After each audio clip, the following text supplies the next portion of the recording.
अस्सलाम वालेकुम। इस वीडियो में हम पढ़ेंगे फेरेंक्स और दूसरा टॉपिक है स्वेलोइंग। स्वेलोइंग और फेरेंक्स इस वीडियो में हम डिस्कस करेंगे कि फेरेंक्स क्या होता है और स्वेलोइंग कैसे होती है, और ये हमारा होलोजोइक न्यूट्रिशन का एक टॉपिक है। So let's start. The pharynx is connected anteriorly to oral cavity and nasal cavity simultaneously. तो ये जो हमारे पास फेरेंक्स है, ये हमारे अंदर से जो है ओरल कैविटी से जो है कनेक्टेड है और नेसल कैविटी से भी कनेक्टेड है। अब कैसे, नेसल कैविटी क्या है, ओरल कैविटी क्या है, यहाँ पर देखें। अब ये देखें आप, यहाँ पर हमारे पास जो है एक हमने इंसान की तस्वीर बनाई है, लेकिन अच्छी नहीं बनी तो कोई बात नहीं। तो यहाँ पर देखें कि दो ओपनिंग्स हैं, एक माउथ है, एक हमारे पास नोज़ है। माउथ और नोज़, माउथ के अंदर हमारे पास खाना जो है वो अंदर जाता है, नोज़ के अंदर से हमारे पास जो है वो एयर, हवा अंदर जाती है, क्योंकि हम नोज़ से सांस ले रहे होते हैं। तो यहाँ पर जैसे ये जो है यहाँ पर नेसल कैविटी से भी कनेक्टेड है, यहाँ से जो है हमारा फेरेंक्स स्टार्ट होता है। ये सारा जो है फेरेंक्स हमारा है, और फेरेंक्स जो है यहाँ से नेसल कैविटी से भी जो है कनेक्टेड है, और ओरल कैविटी जो मुंह की कैविटी है उससे भी कनेक्टेड है। तो इसीलिए कहते हैं ये फेरेंक्स जो है ये दोनों कैविटी से कनेक्टेड है। While posteriorly connected to the oesophagus and larynx, और पीछे से ये जो है लैरिंग्स और एसोफेगस से जो है वो ये कनेक्टेड है। अब एसोफेगस फूड पाइप होता है और लैरिंग्स जो है वो विंड पाइप होता है, जहाँ से एयर अंदर जाती है। एसोफेगस से जो है खाना अंदर जाता है और लैरिंग्स से जो है हवा अंदर जाती है। लेकिन ये जो है ऊपर से ये दोनों जो है ये फेरेंक्स से ही कनेक्टेड होते हैं। तो ये फेरेंक्स जो है एक कॉमन हिस्सा है जहाँ से फूड भी जाता है और एयर भी जाती है। The pharynx permits the passage of solid or liquid food into the esophagus। अब ये जो pharynx है ये परमिशन देता है, मतलब फूड को जो है अंदर भेजता है एसोफेगस की तरफ, और एसोफेगस तक सॉलिड या लिक्विड फूड को जो है एसोफेगस तक ये पहुंचाता है। आर गुलेट, या इसे गुलेट भी कहते हैं, and connected to the air and form the trachea. और ये ट्रेकिया से भी एयर, या फिर जो है ट्रेकिया से एयर लेता भी है और ट्रेकिया तक जो है एयर को पहुंचाता भी है। मतलब नेसल कैविटी से अगर कनेक्टेड है तो एयर को ये जो है नीचे एक हिस्सा होता है ट्रेकिया, और ट्रेकिया तक ये एयर को पहुंचाता भी है, और वहाँ से जो है एयर को वापसी लेकर नोज़ तक भी पहुंचाता है। तो ये जो है खाने को भी ट्रांसफ़र करता है और एयर को भी जो है वो ट्रांसफ़र करता रहता है। तो इसीलिए इसको जो है इसका नाम फेरेंक्स है, क्योंकि ये दोनों तरह के जो काम है वो कर रहा है। उसके बाद आर विंड पाइप, या ट्रेकिया को विंड पाइप भी कहते हैं, और ड्यूरिंग रेस्पिरेशन, और ये जो एयर की ट्रांसपोर्टेशन है, जो एयर ऊपर नीचे हो रही है, ये रेस्पिरेशन के दौरान होती है। The pharynx also connects either side of the cavity of the middle air by the way of Eustachian tube. अब यूस्टेशन ट्यूब एक किस्म का ट्यूब है जो इनको जो है कान के साथ जो है कनेक्ट करता है। अब ये फेरेंक्स जो है, ये फेरेंक्स एक तरह से जो है यूस्टेशन ट्यूब से कनेक्टेड है, और यूस्टेशन ट्यूब जाकर इसको जो है कान से मिलाता है। तो इससे क्या होता है, इससे it provide for equalisation of air pressure. इससे एयर प्रेशर की जो है बैलेंस होता है, दोनों तरह से जो है एयर प्रेशर बैलेंस हो रहा होता है। On the air drum membrane, air drum की मेम्ब्रेन पर जो है एयर का प्रेशर जो है वो बैलेंस होता है। which separate the cavity of the middle ear from the external canal। तो ये जो है एयर ड्रम है, ये क्या करता है, ये दो मिडल एयर और एक्सटर्नल एयर कैनाल जो है इनको दोनों को सेपरेट कर रहा होता है। ये तो है कान की बात है, इसको अलग से कान के टॉपिक में जो है डिस्कस करेंगे। The principal of muscles of pharynx involve in the mechanics of swallowing are 3। तो इनके पास जो है 3 तरह की जो मसल्स होती हैं जो swallowing के प्रोसेस में हेल्प करती हैं। swallowing कहते हैं जो है खाने को अंदर जो भेजना या उसको गटकना, तो इसको कहते हैं swallowing। तो 3 तरह की इसके अंदर जो है मसल्स होती हैं, जिसका नाम है pharyngeal कॉन्स्ट्रिक्टर्स, and which overlap with each other slightly to form the primary musculature on the side of the rear pharyngeal walls। तो ये क्या करती हैं, ये आपस में ओवरलैप करती हैं, आपस में लगती रहती हैं ताकि जो है इनके अंदर मूवमेंट पैदा हो और मूवमेंट से जो है ये स्वैलोइंग का प्रोसेस होता है। उसके बाद हमारा टॉपिक है swallowing. After sufficient chewing of food the food is mixed up with saliva in oral cavity.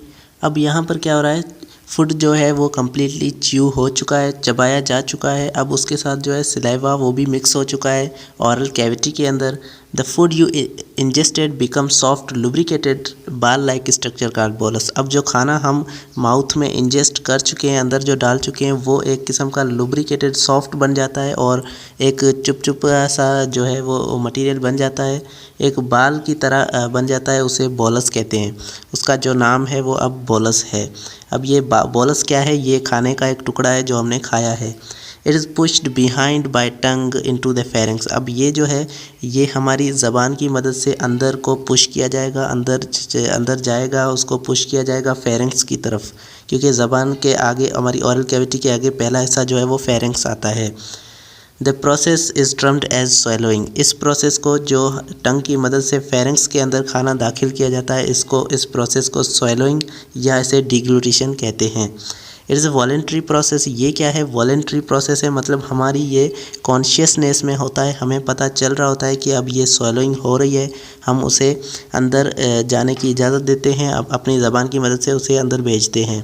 The process which is mastication is ceased. इसमें क्या होता है, हम जो चबाते हैं, ये चबाने वाला जो मस्टिकेशन का प्रोसेस है ये रुक जाता है थोड़ी देर के लिए। Air passage way is temporary blocked. अब ये एयर पैसेज वेज जो है हमारी जहाँ से एयर जाती है, एयर हमारी जाती है लंग्स की तरफ, वो जो है वो थोड़ी देर के लिए ब्लॉक हो जाते हैं ताकि खाना अंदर जा सके। So bolus is pushed behind the tongue into the pharynx. अब ये बोलस जो है, खाना जो है ये पुश किया जाता है फेरिंग्स के अंदर और ये ज़बान के जो है वो पीछे से ये फेरिंग्स की तरफ जाता है। Entry of bolus into the nasal pharynx is prevented by elevation of soft palates against a posterior pharyngeal wall। अब ये क्या है, सॉफ्ट पैलेट जो है वो क्या करता है, वो थोड़ा सा एलिवेट हो जाता है, थोड़ा सा उभर जाता है, ऊपर आ जाता है, जिसकी वजह से जो नसल फेरिंग्स है, मतलब वो फेरिंग्स का वो हिस्सा जहाँ से जो है वो नोज़ से एयर आ रही होती है, हवा आ रही होती है, वो जा रही होती है हमारे लंग्स की तरफ, वो हिस्सा जो है वो वहाँ पर खाना जाने से रुक जाता है। किसकी मदद से, सॉफ्ट पैलेट की मदद से।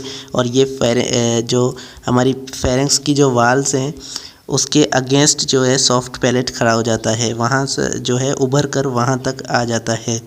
The larynx moves upward and forward under the base of the tongue. अब ये लैरिंग्स जो है, फेरिंग्स के बाद वाला हिस्सा जो है ये मूव करता है ऊपर की तरफ और थोड़ा सा फॉरवर्ड आगे की तरफ मूव करता है और ये टंग के बेस पर जो है वो मूव कर रहा होता है।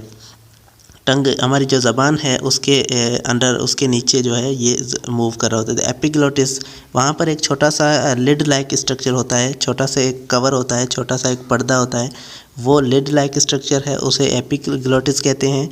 और that protect entrance of larynx diverts the bolus to the oesophagus. अब ये जो क्या करता है, लैरिंग्स में खाना जाने से रोकता है और एसोफेगस की तरफ खाने को ये भेज रहा होता है, क्योंकि अगर लैरिंग्स के अंदर खाना चला गया तो ये हमारे लंग्स के अंदर खाना चला जाएगा, मतलब लंग्स जहाँ से एयर जा रही होती है वहाँ पर खाना जाकर रुक जाएगा और हमारी एयर जो है वो जाना रुक जाएगी और इंसान की मौत भी इससे हो सकती है। तो इसीलिए खाने को जो है एसोफेगस में भेजना ये बहुत ही इम्पॉर्टेंट होता है। इस पिक्चर में अगर आप देखें तो आपको पूरी बात जो है वो अच्छे से समझ में आ जाएगी। सबसे पहली वाली जो पिक्चर है इसके अंदर हमें ये दिखाया गया है कि जो बोलस है वो इंटर हुआ है हमारे माउथ के अंदर, ओरल कैविटी के अंदर, और यहाँ से जो है वो बोलस आगे जाएगा इस तरफ।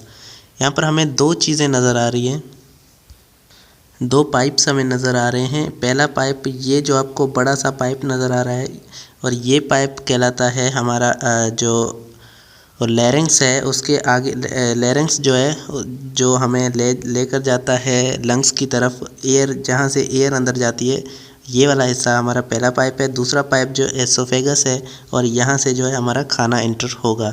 तो सबसे पहले ये बोलस है और ये बोलस जो है जैसे ही हमारे फेरेंक्स के अंदर इंटर होगा तो सॉफ्ट पैलेट, ये हमारे पास यहाँ पर सॉफ्ट पैलेट दिखाया गया है और ये सॉफ्ट पैलेट जो है ये नेसोफेरेंक्स या फिर हमारा जो नसल कैविटी है, नोज़ की कैविटी है, इसको ब्लॉक कर देगा और एयर जो है ये यहाँ से वापस जाना शुरू हो जाएगी। यहाँ पर देखें कि एयर जो है ये वापस जा रही है, तो यहाँ से ये ब्लॉक हो जाएगा और जो खाना है वो ऊपर की तरफ नहीं जा सकता।